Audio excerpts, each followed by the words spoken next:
ma clope de Metz. Derrière moi, il y a une avant-première. Je sais pas quel film je vais voir, mais bon, j'y vais quand même, on verra bien.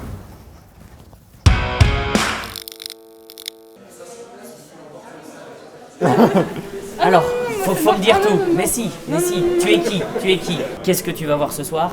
Bah Joseph, mais après on verra. Qui est? Moi je connais pas, hein. Ça parle de quoi?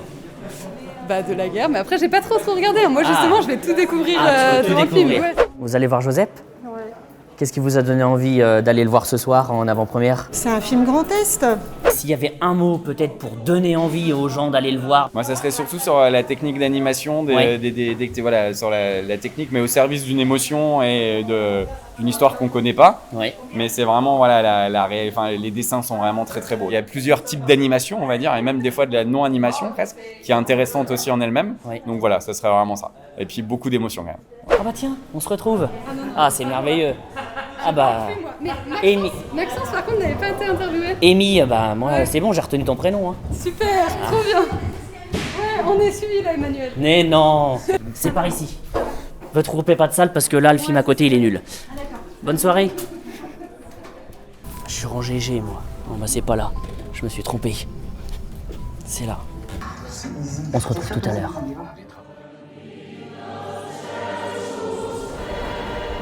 « 1939, ça te dit quelque chose ? 500 000 réfugiés cherchent un abri en France. » Effectivement, le fait que ce soit un premier film, un film d'animation sur un tel sujet, ça n'a pas été facile à produire en France. Les premiers films, de toute façon, ne sont pas faciles à produire. Comment est venue l'idée de ce dessin, les techniques, la 2D, enfin voilà, moi je ne suis pas expert, donc qu'est-ce qui fait que on a eu ce dessin plutôt que de la 3D comme on fait habituellement aujourd'hui? Là, tu me poses toutes les questions auxquelles je ne veux pas répondre. Ça commence bien. Ouais, l'histoire n'est pas très drôle, quoi. C'est comment en 1939, on a accueilli les combattants antifranquistes, les républicains qui ont combattu le fascisme. Ils perdent, en janvier 1939 ils perdent, et ils arrivent en France parce que c'était le seul endroit où vous pouvez aller. Hein. On les a accueillis en les enfermant dans des camps. Ouais. Et c'est là qu'est né le terme camp de concentration. C'est un film humain, quoi. Un des personnages principaux a 14-15 ans. Il est très drôle et il va découvrir, comme eux, comme nous, comme pratiquement tous les spectateurs, parce qu'il y a très peu qui sont au courant de cette histoire-là. Mon fils a 16 ans, donc il fait partie de ces jeunes qui, a priori, vont pas le voir, quoi. Il a vu le film il y a un mois, en salle. Oui. Et à la fin du film, il m'a dit « Papa, j'avais pas l'impression d'être au cinéma, j'étais dans l'histoire. » Je me dis comment le spectateur peut être aussi ému par ce film, et j'ai pas les clés. Vous en avez pensé quoi du film? Ah bah excellent, magnifique. Magnifique. Exceptionnel. Exceptionnel, après magnifique, exceptionnel. Et vous?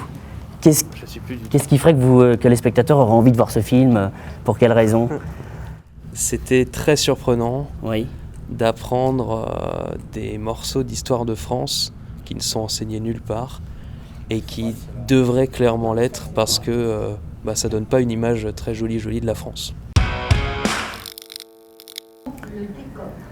Ce film d'animation, il est génial. L'histoire, Deuxième Guerre mondiale, avec un grand H. Moi, j'ai pris une claque monumentale. La musique, n'en parlons même pas, enivrante, je la sens encore là. Et en plus, le coup de crayon, je m'y attendais pas. L'animation comme ça, moi, je vais en voir tous les jours. En tout cas, si j'ai une chose à vous dire, foncez le voir.